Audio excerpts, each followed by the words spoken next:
Namaste. Today what I'd like to share with you is a little clearer explanation of some of the key points in the Dharma of the Christ and its connection to the Buddha Dharma. This information that I'm about to share is based upon the Aramaic text, and it elucidates the combined research of myself and the scholarship of my brother Rav Yeshua. Yeshua bar Yusef refers to the divine as Abba, or Father.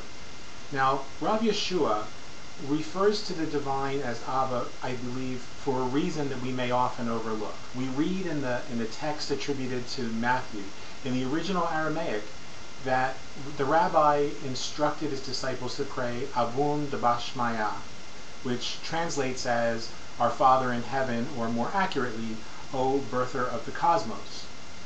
But the original meaning from the Proto-Aramaic text, from the pictographs that we know for the letters Aleph and Bet, the first two letters in Abba, would be Aleph, meaning the infinite life force, and Bet, or house, which also could mean that which contains. So the syllable Ab would mean, would represent actually a mnemonic device or a memory device for the infinite life force contained in all phenomena. Now, what's more interesting about this is if we think about this, the word that Yeshua used wasn't just Ab, but Abba, A-B-B-A. Thus, the infinite life force contained in all, and all is contained within the infinite life force. This is a concept that goes all the way back to the Advaita Vedanta. Now, was Rav Yeshua just praying to his Papa in heaven, his beloved Daddy, or was he speaking mystically to the infinite spirit, to the light that exists within all things? We know that he was a Nazarene Kabbalist, for sure, and that he almost certainly would have been schooled in the wisdom tradition while his family was in Alexandria.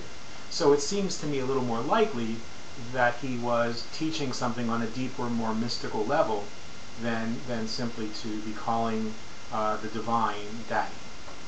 Now, the Aramaic texts also remind us that when he taught the sovereign domain is within you, although the Latin and the Greek screw that all up and incorrectly translated as the kingdom of God is at hand, this essentially Eastern non-dualistic way of looking at the universe sheds light on the words, the Father, Abba, and I are one. In other words, what the primitive minds of people in that day referred to as Yahweh or God is actually oneness.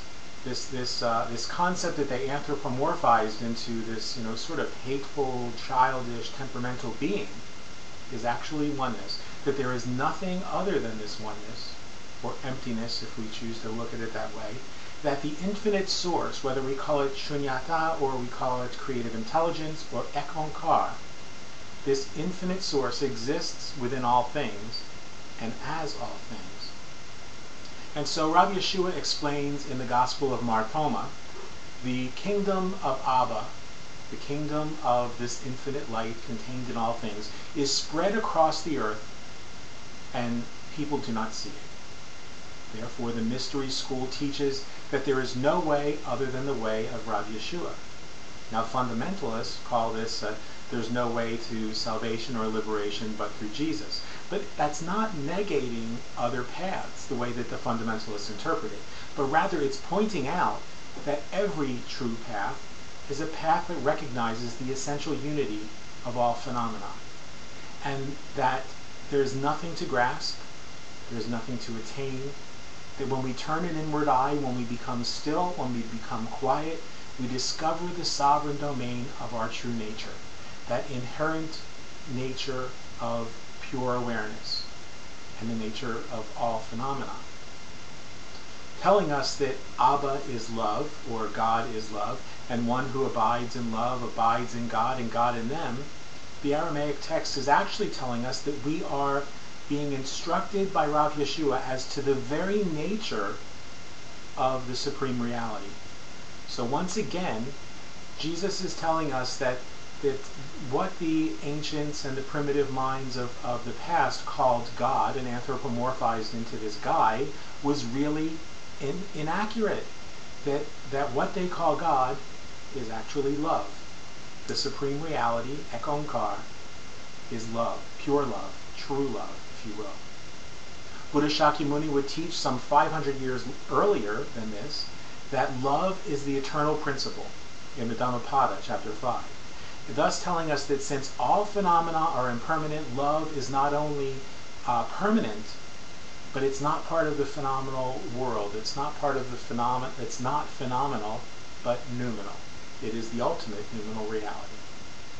I hope this has been helpful for those of you who are trying to reconcile your following, your desire to follow the Dharma of the Christ and the Buddha Dharma. One is a spirituality that is slightly more focused on the spiritual, the Dharma of the Christ, where the other, the Buddha Dharma, is a pure philosophy that was never intended to be a religion. I hope this has been helpful, and I wish you a wonderful week. Namaste.